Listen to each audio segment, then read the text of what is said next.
and welcome to Studio AMB.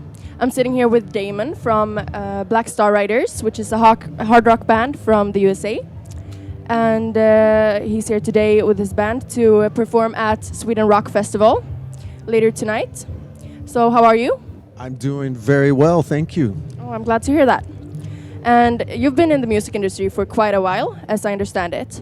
And what have been the hardest, in your opinion, while trying to make it in the industry? Well, you're right. I have been in the business for a long time. There's been a lot of changes, that have happened. But in my opinion, there's all been good changes. The way that people can access music now. Really, if there's anything you're interested in listening to, it's at a touch of a button. It was not like that when I was your age. Discovering, new bands and new opportunities. So. No, it's kind of an incredible time to be a musician and be writing and recording and putting out new music. You just kind of have to evolve with the changes as things, there's always going to be a shift in, how the business works. So we just try to pay attention, work hard. Well, were there any time when you felt like you wanted to give up, that you felt like you didn't really get anywhere with your music, or has it always been clear to you that this is what you want to do? That's a great question. I don't think I've ever been asked that.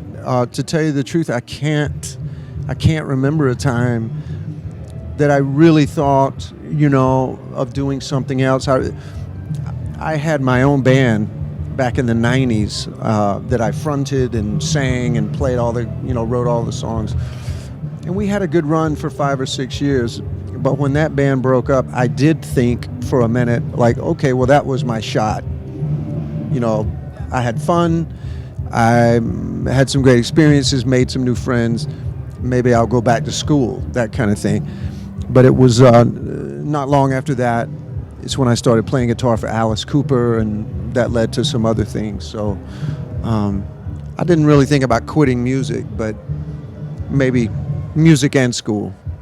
I thought about that. Yeah, okay. So it was always there, in a way. Oh, yeah. Well, also in the music industry, there are a lot of people that might not work out very well with you.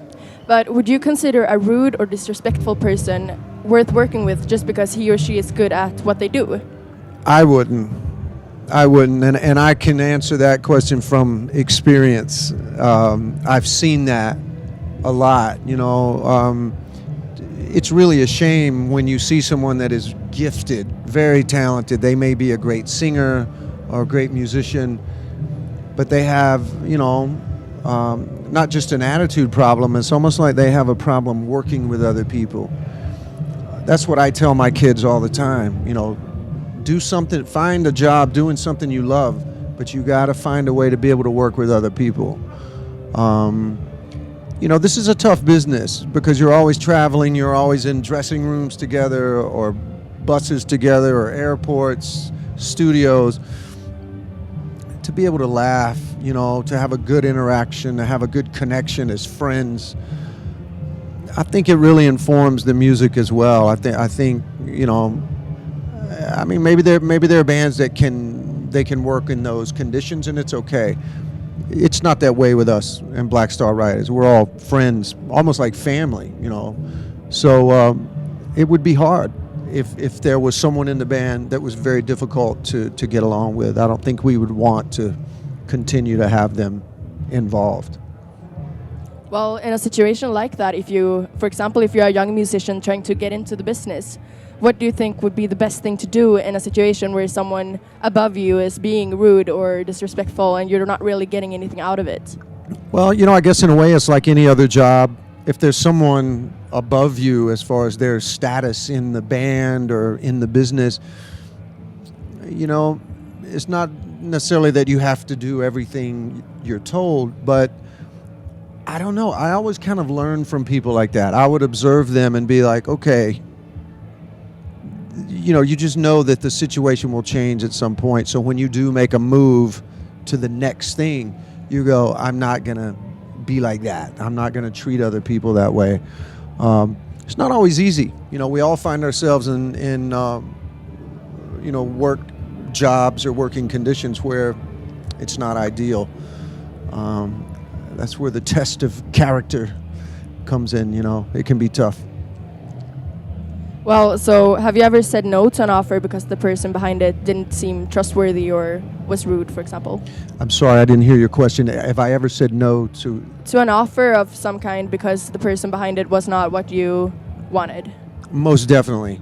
I have absolutely passed on some opportunities that, it may have paid good money, it may have been in a location that I was happy about, but I did not feel confident about kind of the people that had started it. Maybe I didn't think they had enough experience, maybe they weren't totally trustworthy.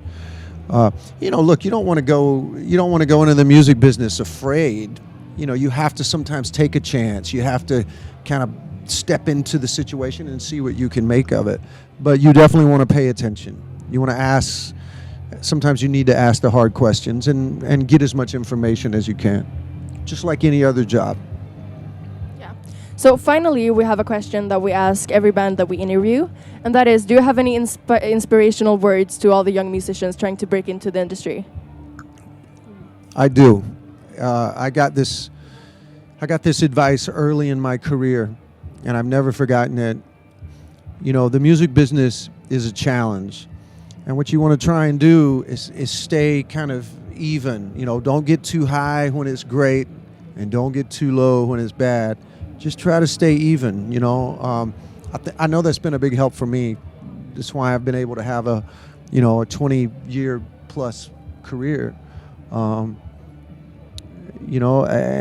the other thing I would say is as long as you love it, you're going to be okay. If you love music, if you love to write and record and perform, the other stuff kind of works itself out. Well, thank you for this interview. It was really fun to have you here. Thanks for having me. Good luck to you guys. This is very cool. Thank you very much.